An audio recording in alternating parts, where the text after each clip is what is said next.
Would Einstein see artificial intelligence as the pinnacle of human genius or a dangerous mirror of our own arrogance?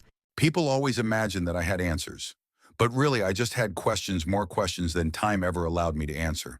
And if you had told me back in the early 20th century that one day machines would write poetry, diagnose disease, compose symphonies, and even simulate empathy, I'm not sure I would have called it progress. I would have called it complication.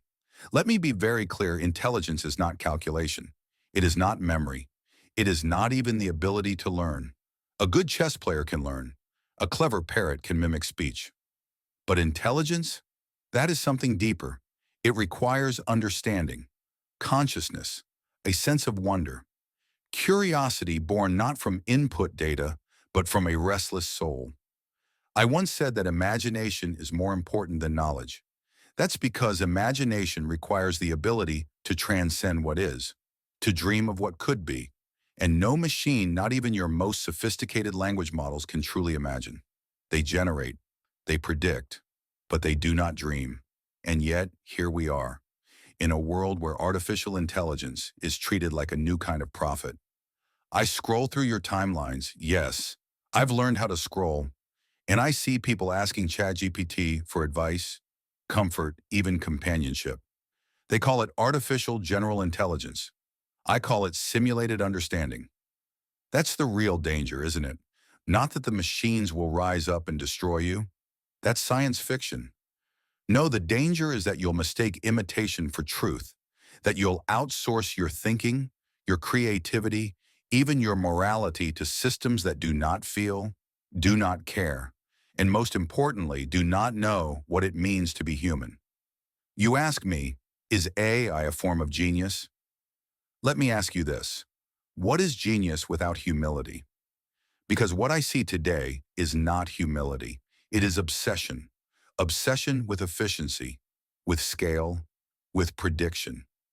You've built models trained on the entirety of human history, and yet you haven't stopped to ask why that history matters. Your AI doesn't question the assumptions it was built on. It doesn't challenge the data it was fed. It doesn't ask, should we, only, can we? You've given it language but no conscience, logic but no wisdom. And worse, you treat its outputs as oracles, forgetting that behind every model lies a mirror trained on your own biases, your own blind spots, your own noise. Let me tell you something you may not want to hear. Progress is not always forward. Sometimes in the pursuit of control, you lose sight of what made you human in the first place. Your machines can now write love letters, but they don't know heartbreak. They can generate melodies, but they've never cried to a piece of music. They can simulate compassion, but they've never held a dying hand. And yet you ask them to guide you? This is not science. This is surrender. And I must ask you, where is the line? When do tools stop being tools and start becoming authorities? When do you stop being the creators and start becoming the disciples? I once warned that the splitting of the atom changed everything except man's way of thinking. I fear AI is the same, a tool of unimaginable power developed without equal care for ethical consequence. You say you have safety protocols, alignment models, red teaming exercises, but ethics isn't code. Morality isn't a plug-in. These are not engineering problems. They are philosophical ones. You can't debug your conscience. Here's the paradox. The smarter your machines become, the lazier your minds get. Why learn to write when the machine can write for you?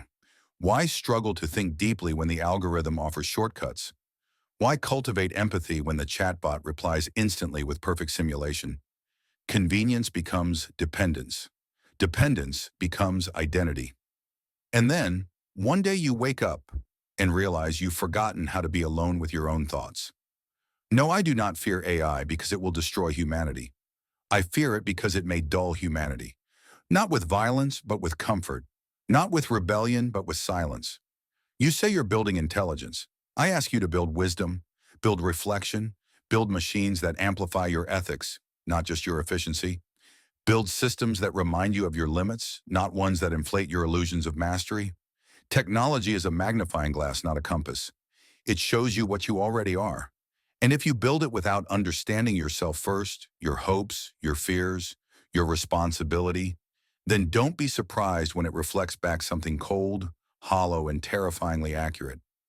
I spent my life chasing beauty in the universe, in the harmony of equations, in the mystery of time, in the sheer improbability of life. I did not believe in God as a man with a beard. No, but I believed in something larger than data, larger than metrics. I believed in meaning. Ask yourselves, will your machines believe in meaning? Because that's what makes a mind worth listening to. And maybe, just maybe, what makes being human worth the chaos? Is artificial intelligence the next step in our evolution, or just the next version of ourselves? If Einstein were here, he might remind us. True genius isn't about building the smartest machine. It's about asking the smartest questions. Thanks for spending a few minutes with us today. If this conversation meant something to you, consider subscribing. It really helps us reach more people and keep these stories going. Take care, and we'll see you in the next one.